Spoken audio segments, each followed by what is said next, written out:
बीडच्या मस्साजोगमधल्या आंदोलनाचा आजचा दुसरा दिवस आहे। देशमुख हत्या प्रकरणी ग्रामस्थांचं अन्नत्याग आंदोलन आहे।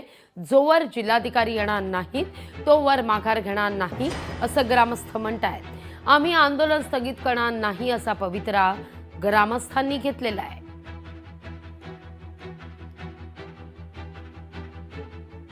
या सगळ्याविषयी अधिक माहिती घेतोय आपले प्रतिनिधी हरिदास सावरे यांच्याकडून। हरिदास, मगाशी सुद्धा आपण या सगळ्या संदर्भात अपडेट घेत होतो, पण सगळ्यात महत्त्वाचं म्हणजे आज जिल्हाधिकारी या ठिकाणी भेट घेणार आहेत का मस्साजोग वासियांची?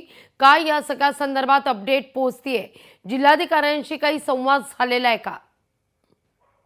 अजून तरी जिल्हाधिकारी यांच्याशी संवाद झालेला नाही, मात्र थोड्याच वेळामध्ये जिल्हाधिकारी याच्यावर काहीतरी निर्णय घेतील। कारण हा जो विषय आहे तो फार बीड जिल्ह्यासाठी महत्त्वाचा विषय ठरला आहे।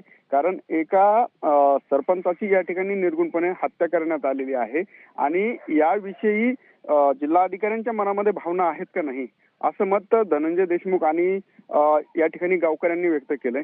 आणि विशेष म्हणजे या ठिकाणी सर्वच अधिकारी असतील, कर्मचारी असतील, पोलीस अधीक्षक असतील, हे सर्व कर्मचारी आणि एकूणच जी यंत्रणा आहे ती सर्व यंत्रणा या ठिकाणी येऊन गेली, मात्र जिल्हाधिकारी आलेच नाही। मात्र जिल्हाधिकाऱ्यांनी आज या ठिकाणी भेट द्यायला हवी असं देखील या ठिकाणी वाटतंय। अगदी अगदी हरिदास, त्यामुळे 2 दिवस गेलेले आहेत, कालचा आणि आजचा दिवस। दिवसाला सुरुवात झाली आहे खरी, पण आज तरी जिल्हाधिकारी या ठिकाणी पोहोचतायत का हे पाहणं महत्त्वाचं असेल। धन्यवाद हरिदास, तुम्ही दिलेल्या सविस्तर माहिती करता।